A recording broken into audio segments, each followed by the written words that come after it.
So far here in 2017, gaming has brought some amazing titles, but today we're going to be looking at 25 of the best upcoming games of 2017, 2018, and 2019. This includes some of the biggest AAA productions to smaller indie games that all could be Game of the Year winners in their respective year. If you do enjoy this video or find any informative value, make sure to smack that like button and comment below what upcoming game you're excited for the most. Nonetheless, let's begin here at the number 25 spot with Absolver, which is a martial arts focused action role-playing video game developed by Slowclap, an indie game developer composed of former Ubisoft Paris employees. Players control warrior characters who fight other players and computer-controlled characters across the fictional land of Adal to prove their worthiness of joining the Absolver Peacekeepers. The game's story is focused on the human development of the characters as they fight to find their place in the collapsed empire. The game has minor massively multiplayer online game elements, including the feature of fighting alongside other players on quests and of directly fighting other players in a player versus player matchup. Players can also spar with others to teach their character skills. The characters' fighting moves are customized in a combat deck of cards.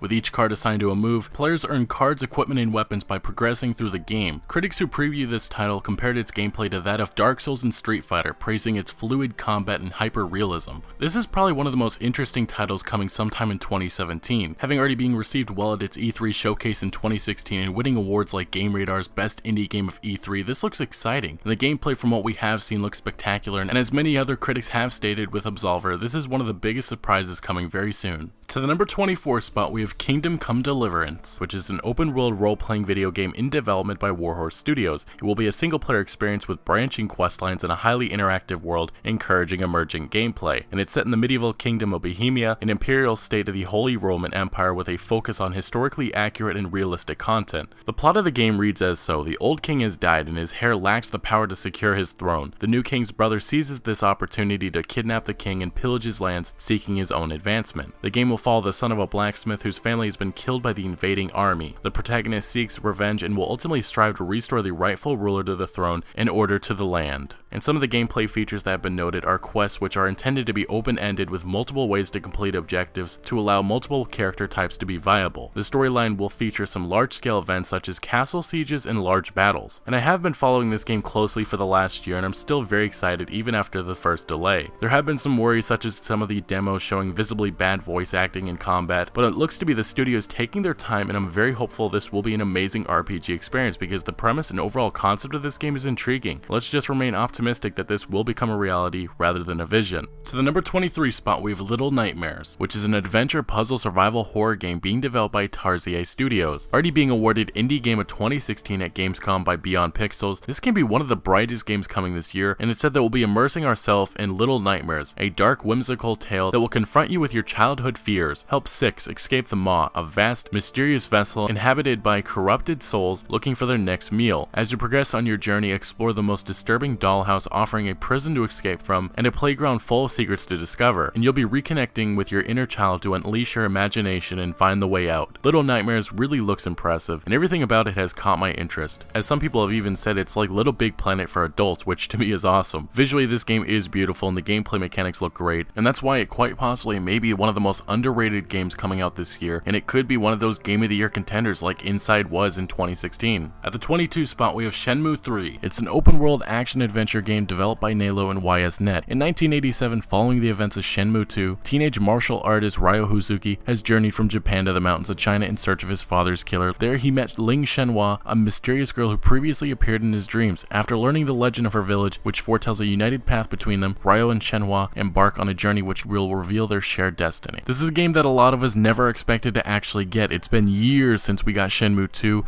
it's going to be fun to actually get back into this universe, something that's going to feel very nostalgic, and I'm very interested in actually seeing how this open world will appear, just being that it has been stated that they needed $10 million to make a true open world game, and I believe they only got $6.6 million, so hopefully it won't lack with the open world genre, but it definitely will be interesting just following this story one more time and getting hopefully a very good conclusion. And at the 21 spot, we have Injustice 2, which is a fighting video game being developed by NetherRealm Studios. It's retaining numerous gameplay mechanics from Injustice Gods Among Us, including environment interaction, stage transitions, clashes, and character traits. Injustice 2 introduces introduces a loot dropping system known as the gear system, which offers character-specific costume pieces and equipment with status-altering effects. The gear system uses RPG-like mechanics to reward players with experience and loot after every match. Injustice 2 continues upon the storyline established in Injustice Gods Among Us. Unlike the previous game, which centered on a multi-universe conflict, the plot for Injustice 2 takes place entirely within the alternate dystopian universe. The plot of this game reads as so: after the defeat of the High Counselor, Batman and his insurgency attempt to piece society back together while struggling against the remnants of Superman's regime, who seek to restore his rule. Meanwhile, a mysterious new group, known as the Society, emerges and makes plans for world domination, eliminating any heroes that stand in their way. With several of his allies either victims of or collaborators with Superman's failed regime, Batman is forced to form a new team of superheroes to combat the Society. The situation is complicated further with the arrival of Brainiac, who puts Earth's entire existence at risk. Injustice 2's predecessor was such a phenomenal experience. Aside from the fun gameplay, we got an exciting and interesting story, and it looks like once again we'll be getting that. And at the 20 spot we have Sea of Thieves, which is an action-adventure open-world video game developed by Rare. The game is set in a pirate world. A player joins a crew, either via matchmaking or by inviting friends, and sets sail of a pirate ship to experience different kinds of adventures and activities together. Some of the key features and gameplay elements include strong focus on cooperative gameplay mechanics, treasure hunting for gold, because obviously that's with all pirate games, collecting resources like wood, etc. to craft equipment, player versus player moments in a shared world map, dynamic day and night cycle, and real-world simulated water rendering and physics. And the game is also purported to have elements of first-person gameplay and features user-generated content, in which players have the ability to craft their custom stories by using in-game tools. This is looking to be Microsoft's big game of 2017. There's a lot riding on this after the cancellation of Scalebound. Everything about this game looks fun, but it will be interesting to see if they can get this game to a wider audience, because I'm not convinced everyone is going nuts for this. From the gameplay we have seen, it looks like it's a great multiplayer game, but I'm most interested in seeing what this open world has to offer. What makes our character or pirate wish to sail the seas other than obvious treasure hunting? Either way, I really feel Sea of Thieves is one of the games in 2017 to watch out for, because it very much could be a standout title,